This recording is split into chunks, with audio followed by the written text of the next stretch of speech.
Assalamu alaikum and hello everyone. I'm your host Henna Zuberi and welcome back to another episode of Justice for All Now. Today we're going to be talking about covering Kashmir. As you know, we air on America's only Muslim-focused TV network. You can watch us 24/7 on Roku TV, Amazon Fire TV, Apple TV, and Galaxy 19, Muslim Network TV. Today, my guest is from Kashmir. He's a journalist. He's a young, independent, multimedia producer, digital producer. And he has been, and he's based out of Kashmir and New Delhi. I welcome to the show Raqib Hameed Naik. Thank you. Thank you so much for being here today. Raqib is currently the pro bono news director at twocircles.net. He's formerly worked as an international correspondent with the US-based The Globe Post, and his work has appeared on Al Jazeera. He's written for The Wire, Caravan Magazine, TRT World, and he's covered various aspects of life for Rohingya refugees in India, as well as the Assam detention camps. But a lot of Raqib's work is focused on Kashmir, and he's reported from the ground there. And this is why, aside from his wonderful other work, we really want to have this conversation with him on how hard is it to cover Kashmir. So thank you so much for being here. Tell us a little bit more about yourself. Where did you go to school, and how did you get into covering, doing journalism, especially of human rights issues? Thank you so much for having me on the show first. So I live in Dora district, which is actually in Jammu region of Jammu and Kashmir. And for school, I went locally in my district, and then I moved to big city in Jammu and did my high school there. And like any other young man who goes into high school there, so it's a good school and wants to, of course, they want to be the engineer, doctor, or civil servant. And me too. I mean, back in time, I wanted to be an engineer. But then after high school, I somehow thought of studying arts because I wanted to study political science. I moved to Kashmir in Srinagar district. And I was studying in the college where it was the first time I met Kashmiris, who were from Kashmir. And then I started looking at their daily struggles and the political discussions we had in the class. And of course, those 3 years in Kashmir changed everything for me, because it was the first time that I had a chance to look into the Kashmiri lives through my own eyes, and how they were suffering and how they were being treated by the Indian state. And for many people, there are different outlets. When you see things, you want to speak about them. You want to take some action-oriented step. And for me, it was just the pen. So I chose pen or all other things and decided to tell their stories to the world. I think, and this is it. That's such and people have to understand that this was not an easy choice for because I really love for you to share what are the sort of challenges journalists face when they cover a region like Jammu and Kashmir. The challenges, coincidentally, I took up journalism when Modi came to power in India in 2014. I started working as a journalist in 2014. So, I mean, my fellow journalists say there were some good times as well in between, before 2014. But when I started my career, the press freedom in the region has seen a downswing. So it's like a graph that is going down by each passing day, week, and month and year. So, of course, it's a conflict zone, and like any other conflict zone in the world, it's dangerous, very dangerous. But apart from that, press freedom. Apart from that, there are like other challenges like that you don't find in a conflict zone, because in conflict zone you have to report from the different varying sites. But in Kashmir, the Indian state, how they are trying to, like, trying to sabotage the Kashmir narrative and turn journalists into stenographers. So that's a hard kind of thing to do in Kashmir, because I want to stop you for just a second. What do you mean by turning journalists into stenographers? That's a really powerful. uh, that is forcing journalists to toe the line, because they want to push their narrative that Kashmir is a happy place, nothing is going on in here, people are happy going around with their lives. Journalists are like doing, like, I mean, just living normally, like doing their work normally, like in any other democracy across the world. But that's, I mean, as a journalist, I've covered Kashmir for long, and I feel that's not the reality. The kind of issues we face are immense. The kind of pushback we get from the state for reporting reality from the ground is hard. I mean, it's very strong from them, and there is huge presence of security forces. I mean, if you go on the ground and try to, like, do stories that state doesn't like, of course you're going to get pushback. But it's the later stage. But while you're reporting from the ground, there are chances that you can be beaten either by the security forces, or sometimes, because we have to understand it's such a complicated situation right now down on the ground, that journalists are being seen with suspicion, not just from the state, but from the people as well, because there have been many instances where journalists were beaten by the locals as well, because the kind of journalism that is being peddled by the Indian state down, the Indian media down there, like they have reporters down there who report the other side, the official narrative. And unfortunately, people think that, like, we journalists are also the part of, because they don't read every newspaper, or they don't watch every news channel. So, like, they literally paint everyone with the same brush. So I mean, it's very difficult to work on the ground, and the challenges are not, I mean, the state is trying to curtail the press freedom. They are like, curbing the way we are reporting. But when you see, like, all this happening, somehow you also restrain yourself from reporting on the subjects that are critical. So the self-censorship part is also kicking in over the last few years. So I mean, it's very difficult and dangerous to work as a journalist in Kashmir right now. So I'll just tell you that I covered the Muslim community, specifically the post American Muslim community post 9/11, under surveillance by the state, all of that. So one of the things that, and I would love to get your perspective on this and your experiences if you've shared this. It's even hard for the community to trust you, right? So who are you? Why do you want this information from me? Why do you want this quote? How will this information be used?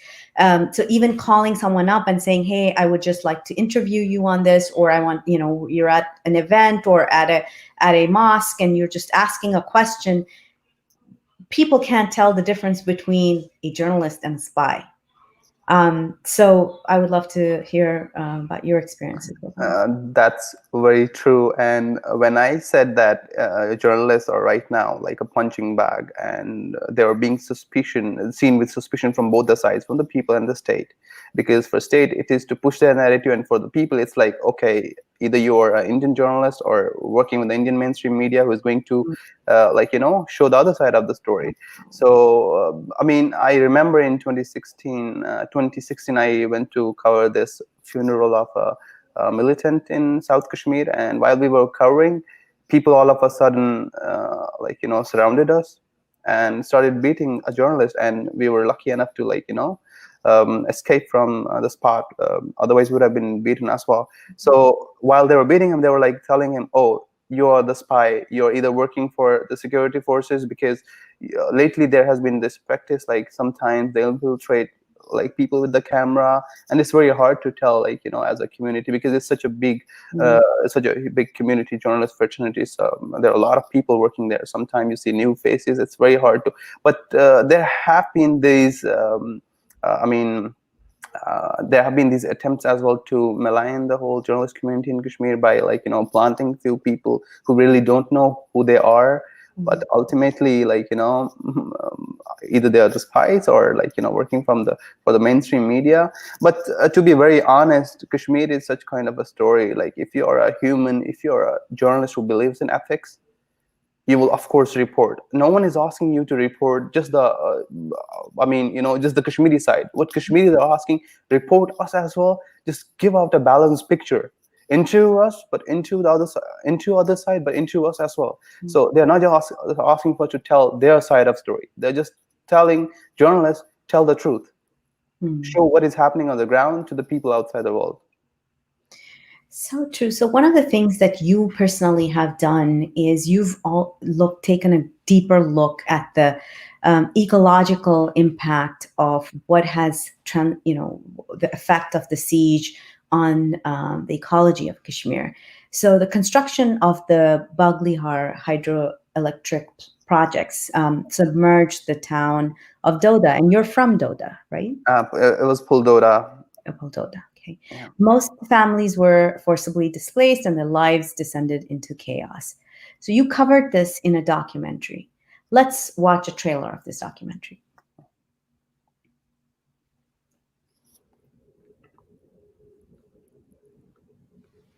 So while they're playing that up, and Pul Doda is different Pul Doda from में Doda? हमें बहुत ठंडा था। हमने वहाँ 20-25 साल हमने वहाँ पे उस घर को बनाया, उसको संवारा, उसकी एक-एक चीज़ों को हमने सजाया, संवारा, लेकिन बाद में जब हमें वहाँ से उठना पड़ा तो काफ़ी मुश्किल हुआ हमें जब वो हमारा घर वहाँ उजड़ गया। 2008 में जब पुलडोडा सबमर्ज हुआ तो हमारे पास बिजनेस का कोई भी सिला नहीं रहा। इतने तक नौबत आ गई कि खुदकुशी करने के भी 3 बार सोचा गया कि खुदकुशी करके ही अपनी ज़िंदगी को समाप्त किया जाए।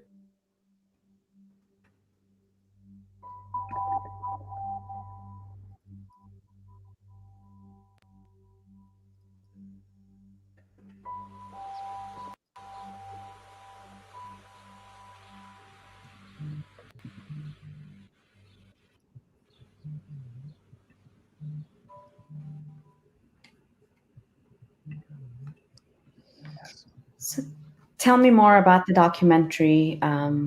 When has it been released? And tell me more about what the subject was. Yeah, this was released 2 months back on the Third Pole, a UK-based environmental org. I was working on this documentary for the past 1 year, and the dam was commissioned, started in 2008. It was a time when nearly 400 families, nearly more than 1,200 people, they were forcibly displaced as a result of the construction of this dam, because the water levels rose and their whole town, that was the hub of all the business activities in the region, was submerged in the Baglihar Dam.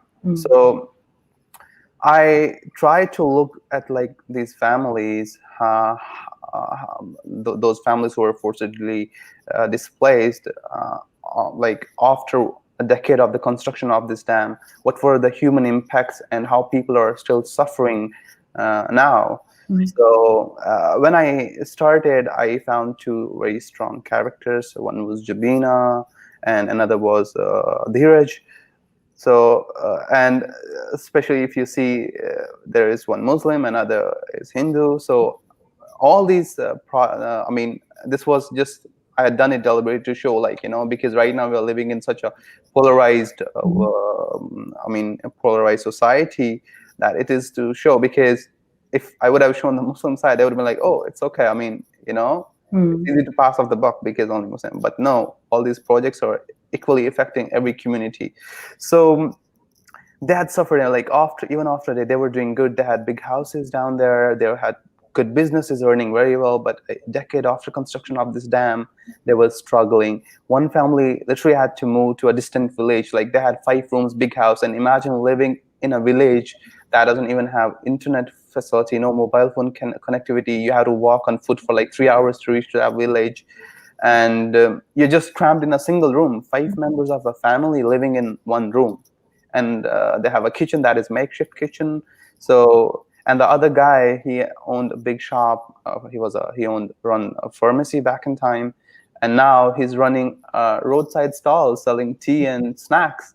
So and the stories were like too strong and too. I was very sad. Like if anyone looks at the documentary, they will understand, like, the grave, the enormous human costs that are associated with construction of these dams. But this is just one dam. So my whole idea was that this is not about the Baglia Dam. It is about the dams that are being constructed in the region, and it's just one dam. And right now, I did my own research, and I found that Indian government is constructing nearly 50 small and big dams in the region. Wow. And that effect, and these are over the Chenab River. And there are over the different rivers, Chenab, Jhelum, and other rivers. So both in Jammu, Kashmir, and Ladakh, all the three regions, they're constructing these dams.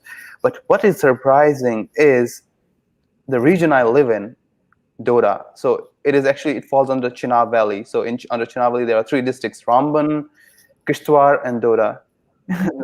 In the small district and within the radius of nearly 120 kilometers, they're constructing more than 12 dams, 12 big dams. And imagine what are going to be the ecological costs of it, environmental costs, human costs. Thousands of people are going to be kicked out of their homes.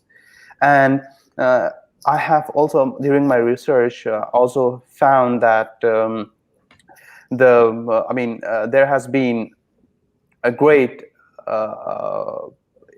environmental impact for sure, but apart from that, there has been a huge increase in the seismic activity in the region. That's post 2014, and it is, of course, the result of this dam. And no one is going to write. There was one study, but I think that was taken down because no one wants to, of course, government would not want people to hear the truth, how this is going to impact their region in long term.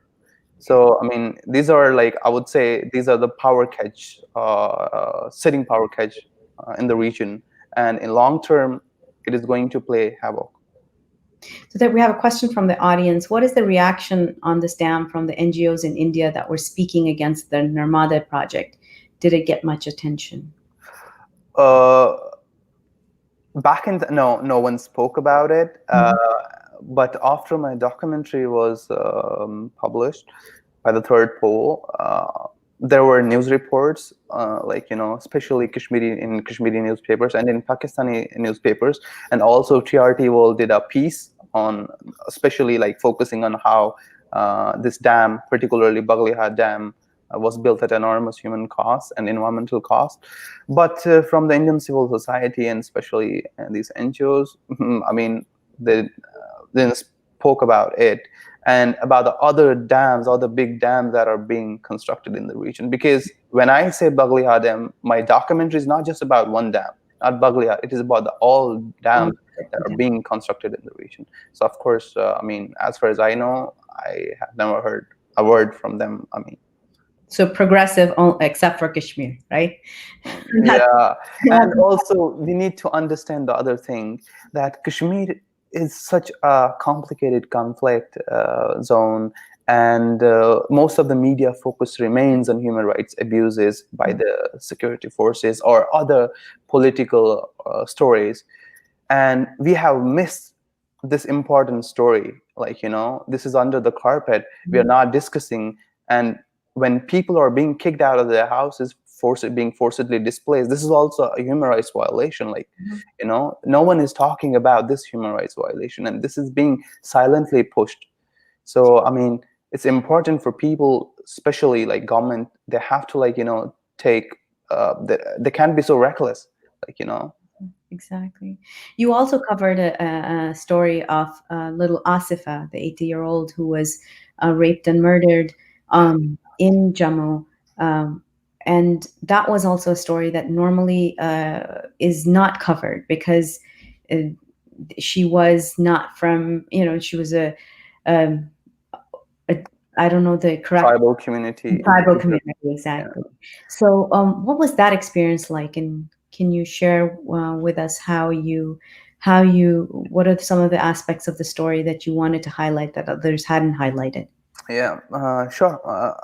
It was a kind of a story. Like when I first heard about the rape and murder of that girl, I mean, it was very emotionally draining because, I mean, I would have never thought of like, this happening somewhere in our region because, you know, I mean, this was such an emotionally charged moment for me when I heard about that girl being raped. And after that, I decided to look into it, like, what was really going on. And I spoke to one local activist, like who was very vocal about holding an inquiry in this case, and he was the first person, Chaudhry Talib. So he was the first person who brought out like different angles that this was a part of larger conspiracy being hatched by the Hindutva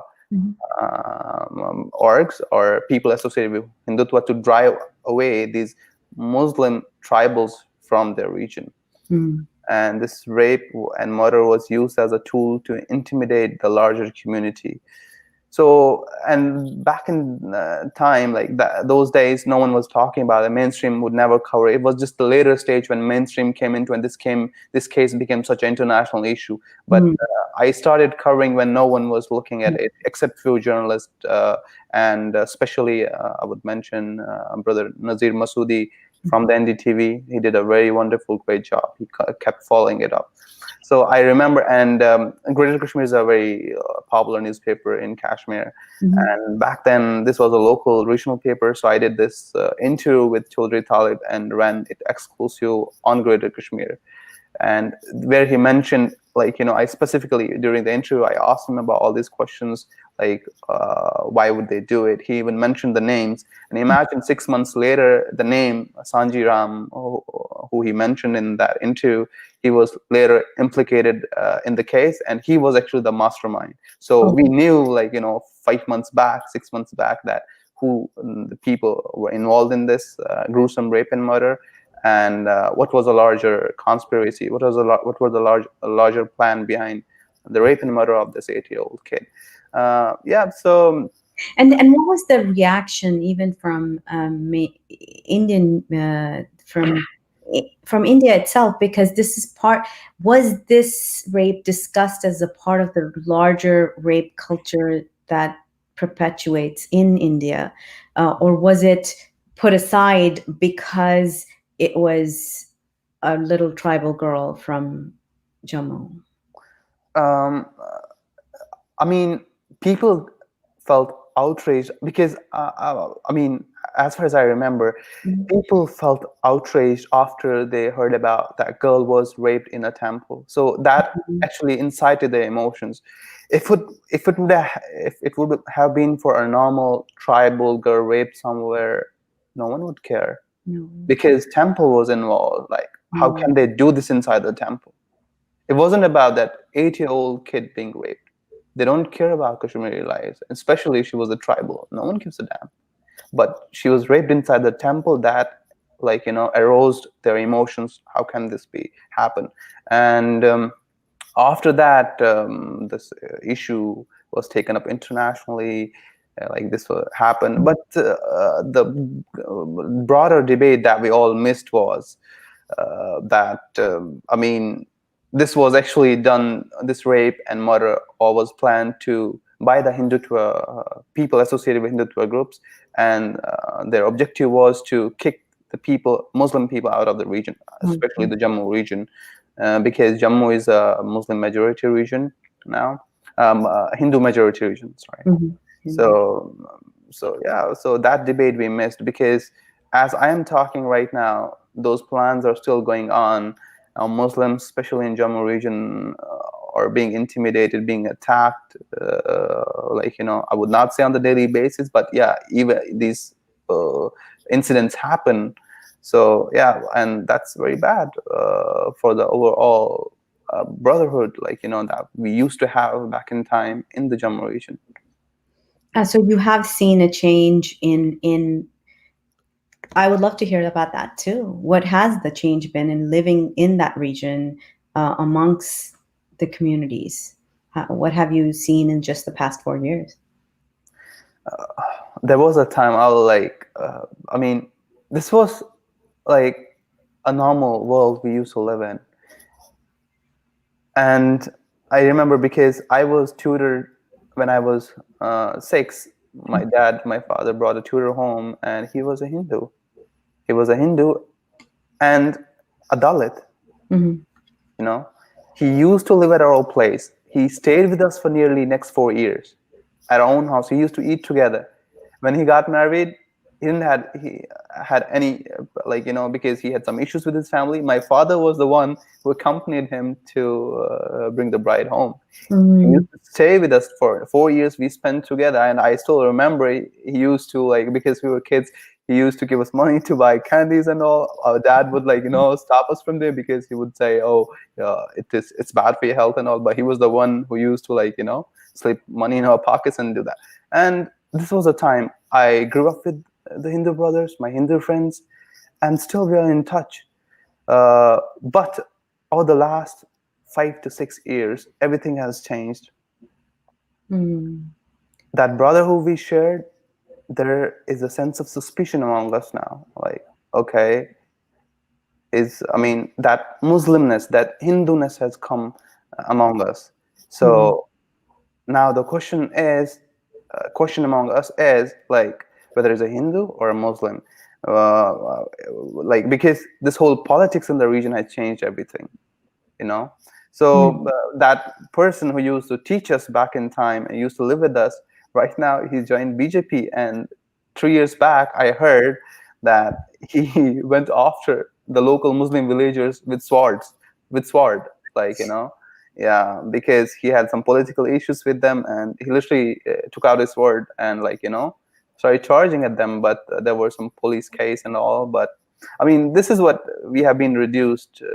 Society has just It has drastically changed. Now we are just mere either Hindus or Muslims. We are not humans anymore. That brotherhood is all gone. brotherhood, the neighborness. Yeah. That's extremely difficult to hear, and it's also difficult to understand. Like, already living under such extreme pressures, And then I did want to talk about, you have covered mental health effects of the siege and living under constant fear and gunfire for decades. What have been your findings about the effects of on the mental health of the people of Kashmir? This was the one piece I did for Caravan magazine, a photo feature essay last year. So Kashmir has been usually covered, like mainland Kashmir, the mental health issues, because of course in any conflict zone you're going to have a large scale of population, majority of population who suffer either from PTSD, trauma, stress, anxiety. But what I did was, because I always try to do stories that are underreported or unreported, so I try to look at, like, how at the borders as well, because we need to understand this conflict. This is not just restricted to the mainland, but also to the borders, where both Indian and Pakistani armies have to be held responsible for their actions. It's not just India, it's just Pakistani army as well. Because when ceasefire violations happen, it's the people living on the border villages who suffer. So I went to the different borders, line of control, and then I went to the international border on the Jammu side, and found that people were suffering immensely. They had a lot of mental health issues. Most of them had PTSD, they had stress, anxiety. All of a sudden, many of them had seen things that no one should see. Like one young man, he still had like PTSD from the time back in 2003 when he had to collect the body parts of her niece. Like, she was 3 to 4 years old. He had to collect her body parts after she was hit by a shell from across the border. That was such a sad thing. And then there was this another girl who was just one, and a shell came from across the border. One splinter hit her feet, and the doctors had to amputate her feet. And since then, she can't walk. The kind of childhood she was supposed to have, she couldn't. So these are the stories that you would find in every corner of the Kashmir. and the borders, of course. So mental health issue is something which has been overlooked for long. But yeah, I mean, the government and especially doctors and the international orgs have to also, like, look into that aspect as well of the conflict. Of the conflict. Now, it's been a year since the revocation of Article 370 when Kashmir lost its autonomous status. What are the sentiments of the people on the ground as we speak? You would have heard a lot of stories, but people are hurt. People feel betrayed.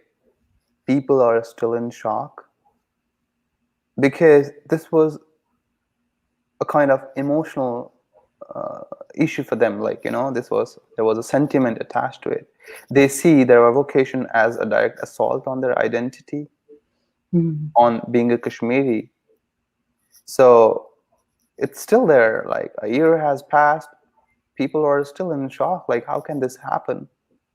And not, like, I would say everyone, the people who were before unionists, like, New Delhi loyalists in the region, the regional political parties, they're also in shock because they were assured that this thing is never going to happen. And all of a sudden, they took everything from them that they used to stand for all these decades. But why was that such a shock? Wasn't this a part of BJP's mandate? Yes, it was, but no one thought that they would do it. They were like, okay, these guys are bluffing. These guys are just bluffing. They just want to get the Indian votes. But we had to understand, since 2014, this became such an emotional issue for Indian population in the mainland India that there was no option for BJP but to strike it down.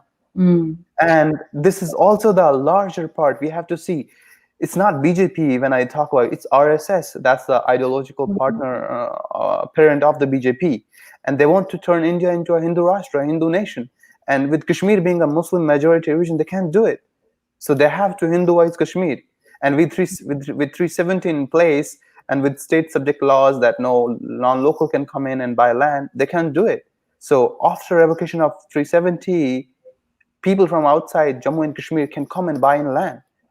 They can get domicile rights, domicile certificates, and they're getting it. So it's actually a move to change the demography of the region.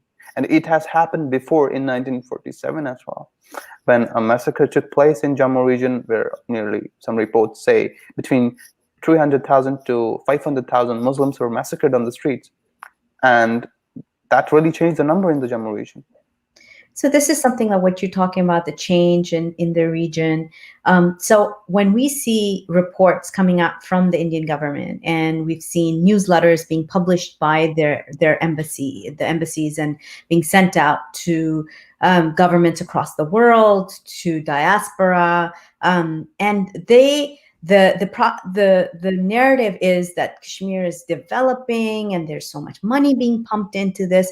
So I wanted to talk about a little bit of breaking down that Indian propaganda, the government's propaganda. So I wanted to ask you a few questions about some of specifically things that they have been pumping out. Specifically the effect on businesses and industry in Kashmir. So according to Indian reports, youth programs are being implemented, and the youth of Kashmir are being given jobs, and it's just a much better place to live in. What have you seen in your experience in reporting from Kashmir? What are the effects of the revocation of Article 370 on industry and business?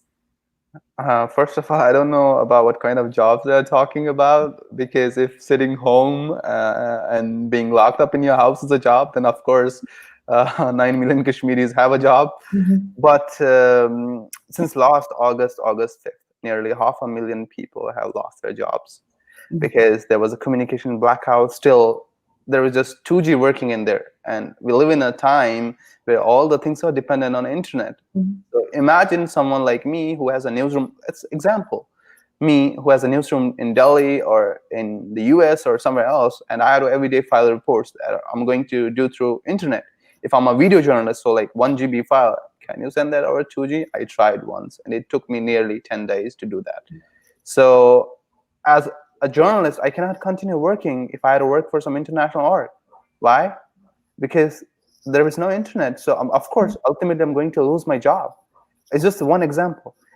The tourism sector, Kashmir is mostly dependent on tourists. Since last August, there are no tourists except few state-sponsored trips that they are arranged for a delegation from Europe, all these ambassador, to show how good the Kashmir was, how peaceful it was. But apart from them, no other tourists came. I mean, few came, but like, we used to get more than 1 million tourists every year. Since last August, no one got that, and everyone is dependent on that. Hoteliers, restaurants, taxiwalas, the transportation, all these people, they have the hospitality sector. Everyone have lost their jobs because there is nothing to do. There are no tourists, no money. So how are they going to earn? And transporters, like this continuous lockdown. First it was the Article 370 lockdown, and now it's the coronavirus lockdown.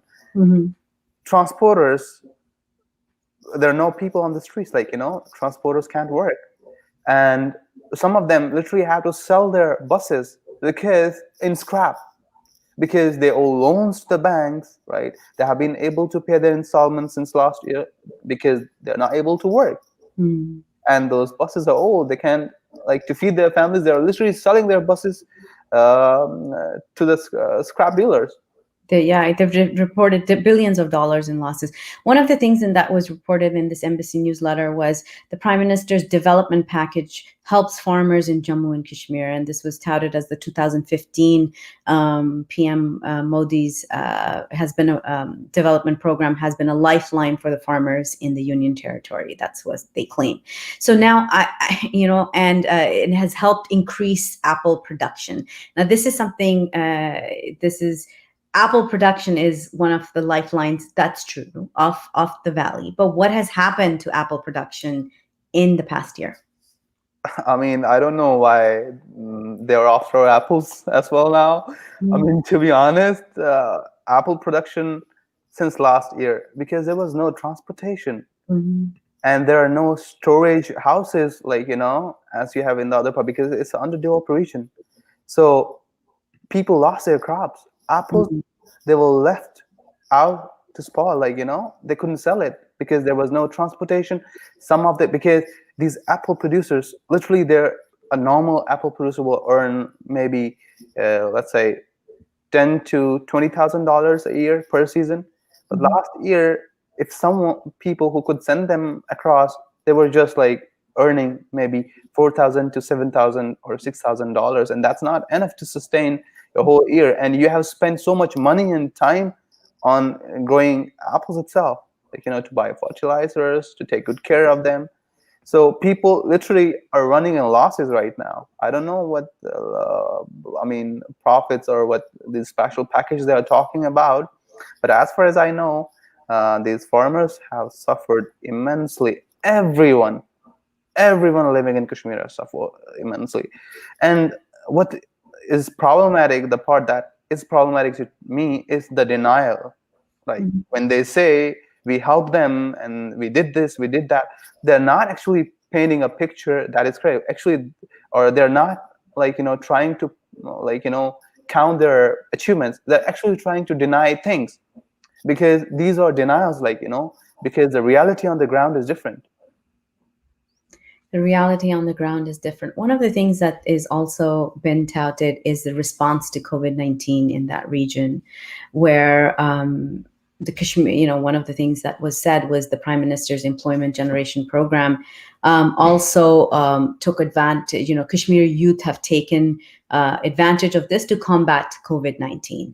Now, and we see pictures of ambulances not being able to get from one point to another point because of security forces and wires running through the cities. What has been your experience in the health sector covering the health sector in Kashmir. Have you covered it? Is this something that you're familiar with? Yes, I did not cover, but as a journalist, we usually stay updated. And my friend did cover stories on health sector. It's the same tragedy again. The government says they are prepared for every eventuality. They are prepared for everything. But now, when you see every day, when Kashmir is recording, Jammu and Kashmir is recording more than 1,300 cases each day, you can imagine, I mean, what the health sector is doing now. They are saying that they're conducting lots of tests and they are ready for everything, but I don't think that they're ready, because one of my friends who did a story back a couple of months back, there were only, there were only nearly 100 ventilators in Kashmir's top hospital. So 100 ventilators, and you have 6 million Kashmiris. So, so that's the thing. And it's not just the Kashmiri story that health infrastructure is so weak. It's the story across India, like every other state. I think, to be very honest, we are still in the better position when it comes to comparison with other Indian states. But yeah, and Kashmir is like, a place, it's huge, like there are houses are built at distance. It's not that cramped. People are not living in cramped conditions. So the spread of COVID is like a little bit, the community transmission, large scale community transmission is difficult, but still challenges are there. People are struggling to get their tests done. And the biggest problem is that state is also looking this COVID thing as a security issue, because when you impose lockdowns, when you forcefully quarantine people, when you impose lockdowns on your will, so you see it as kind of, because back they deal in the same, when they're using the same security stick to deal with the COVID situation as well. So I mean, I don't think that is going to help in the long term. But for now, at least Kashmir, we don't see a large scale community transmission in Kashmir. But yeah, in coming weeks and months, it will be very important to see how that fares. One of the things that I know is your regular beat is you've covered Rohingya in India, and specifically in Jammu. And this is something that we're very concerned about, as everybody knows here on Justice for All. We run Burma Task Force. We've been a major voice for the Rohingya people here in the United States and across the world, and pushing towards calling it a genocide, as it should be called. Now,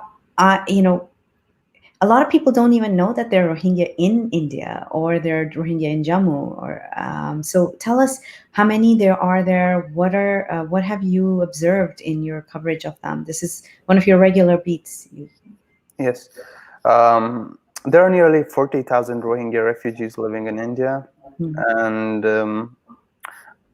for the first time I covered that story was in 2014 for Two Circles, and since then I've been regularly following their stories. And I remember, because 2014 was the time when Modi came to power, and still, the tempers, polarization was there, but it wasn't that upfront, it wasn't that visible, and they were doing good. They had they were living with their normal lives.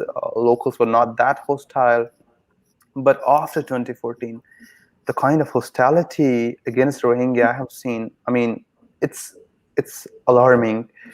And I believe, if for Rohingyas, if there is a chance of like a massacre outside Burma to happen, it's in India, because the right-wing leaders have been targeting them. Like T. Raja, who is a BJP MLA from Hyderabad, he said that if you don't expel, if you don't kick out these Rohingyas from India, we're going to shoot them. And there were statements from chambers, Jammu chambers of commerce back in 2017 and 18, that in Jammu, that if you don't kick them out, if you don't send them out of the country, out of the region, they're going to go to their colonies and kill them. then don't blame us. Whatever actions we are taking, we will take against them. So there is a huge threat they are facing from the Hindutva groups who are targeting them day in and day out and seeking, asking the government, pushing them to send them back to Burma, because their problem is just because they're Muslims. It's not just they're refugees. They're eating up their economy. They work in informal sectors. They work as a cheap labor. That's the cheap labor available for them.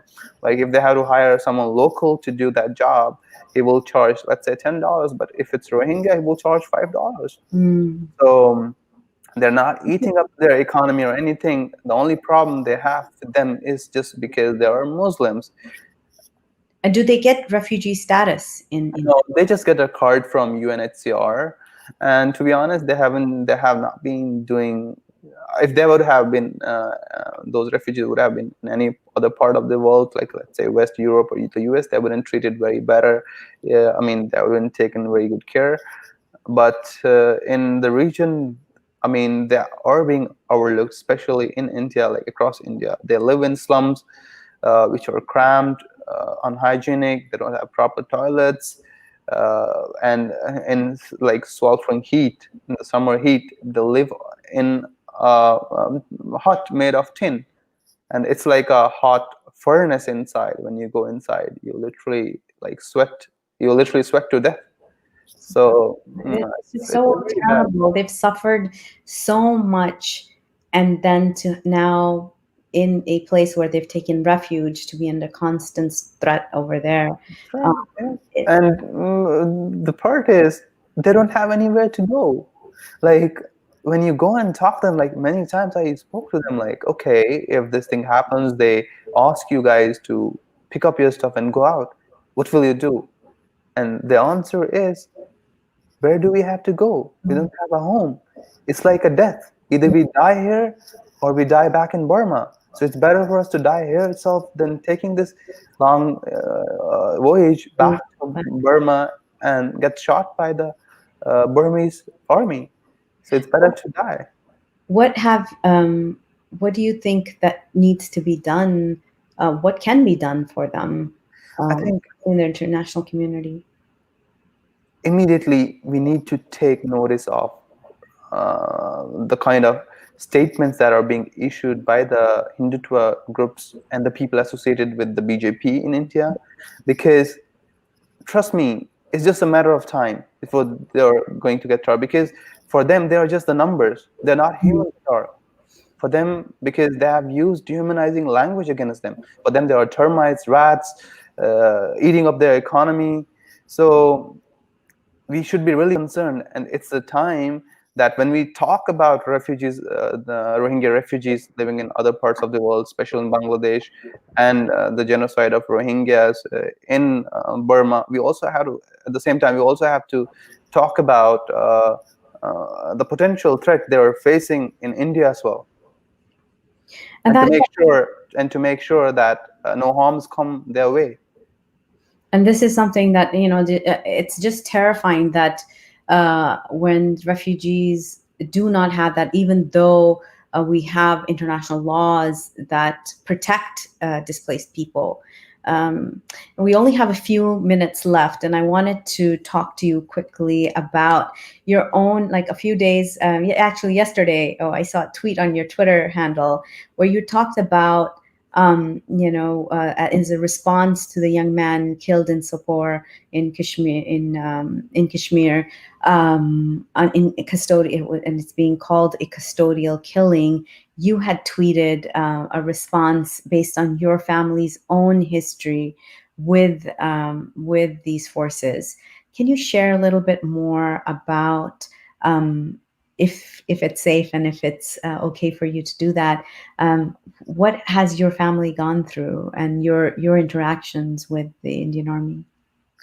I mean, yesterday when I came to know about what happened in Sopore, young man, police is saying that he was running away. He escaped from the custody and died. He fell on a stone and died. But family is saying that he was killed in the custody and he had torture marks all over his body. So whenever I hear about custodial killing, especially in Kashmir, it always reminds me of my father. When I was 6 in 1998, he was picked up from home, and like the army thought that he was a militant sympathizer, OGW, but he was not, of course, because our family has suffered from the both sides, like it's different sides. Because in conflict, non-combatants are at the receiving ends. Those people who are the civilians, they are at the receiving end. So yesterday when I retweeted and shared my story, like, back in time that happened, and he was taken away for 3 days. He was beaten up, beaten black and blue inside the custody. And I still remember, I was 6. That day I remember when he was, because locals intervened, and then we got to know that he will be released. And when I still remember when he was supposed to release, my mom told me to get some new clothes and go to this particular spot, and so that he can wear, because all his clothes were not like fine, because he was in their custody for 3 days. I remember taking my clothes, and they didn't let me see him first. They just gave him the clothes, and when he came out, he was all fresh, like, wearing new clothes, but his body was all bruised, like, I still remember that. So that was the story I share. And I think not me, every Kashmiri has a story to tell, because it's a kind of baggage that we carry, because it's a kind of trauma that we're going to carry for the rest of our lives. And that I shared. But after I sharing that, my family got a lot of calls from the army yesterday in the region. They were inquiring like what happened and all. And then I also called one of the numbers I took from my father, and I called the army officer, and he told me, like, you're just inquiring and all what happened. We just wanted to, like, and I told him, like, okay, I was wondering that you were going to do an inquiry into the incident maybe after 22 years, but then I realized they were just inquiring my statement, because yeah, they're just inquiring if it was, because recently Jammu and Kashmir government passed a media policy that allows state to that gives power to state to take action against, to decide on what is fake news and what is not. Okay. So any journalist who says something, if state feels that, okay, this is not something that we should be happy with, they can call it fake news and then take action against the journalist. So they were just checking my statement if it was true or not. But then I told him, of course, in a lighter note, that I'm not Arnab Goswami to cook up everything. It's something we believe in ethics. So this was my story. This was my trauma. And then he was like, yeah, you guys have freedom of speech and expression. I was like, yeah, I hope so. I hope so. I hope that hasn't been the case for the journalists who have been booked under the UPA, the 2 journalists that have been booked under that. Yeah.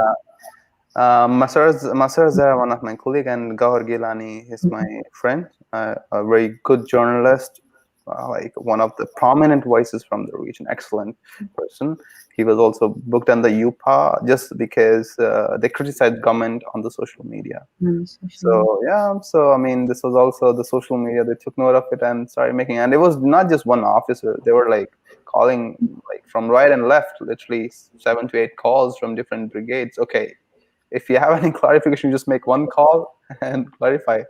But when you have so many people calling, it also gives pressure to you, like, okay, next time whether you should go ahead and talk. It's also intimidating, like, I see this as an intimidating tactic, so that journalists, next time they speak up, they know, like, okay, this can escalate. Like, this time it's calls, next time it can be something else. And this is not just my first brush with the security forces. I've been a lot of times. In 2015, I was beaten while I was covering protests in Mysuma, Srinagar, and in 2016 in Kakapura, Pulwama, me and my colleague were literally saved. Otherwise, we would have been hit with pellets as well. Pellets did hit us, but not like on the face, but down the body, pellet guns. So actually, we missed that topic, but yeah, of course. That's another issue of covering in Kashmir, is being hit by pellet guns and being blinded by that. So thank you so much, Raqib, for being here today. There's so much more that we could talk about, and so much more to learn from you, even even as a young journalist, having done so much work and so much difficult and and powerful work. Thank you. And it takes a lot of courage to be here today, like just and being able to speak, knowing that you have to go back and you have family there. So we really appreciate it, and don't take this as a minor. When we pray for you and pray for your people, and hope to keep doing what we can over here to make sure that the spotlight does not move from Kashmir. Yeah, I hope good senses prevail very soon down in Indian Kashmir, and yeah, I hope peace returns to the valley and people would go on and live their normal lives like any other person living across the world. So I hope so, inshallah. And thank you so much for having me on your show. Thank you so much for being here, and for everybody else. Thank you for your time and just wanted to let you know we have a Kashmir Action report out, a rebuttal to the propaganda that has been put out by the Indian government, which has been done by Kashmiri researchers. And we really wanted to please head over and watch that. Take a look at that report on justiceforall.org. And please do keep signing and sharing that petition to stop Disney from profiteering off of the Uyghur genocide. Thank you so much, and assalamu alaikum.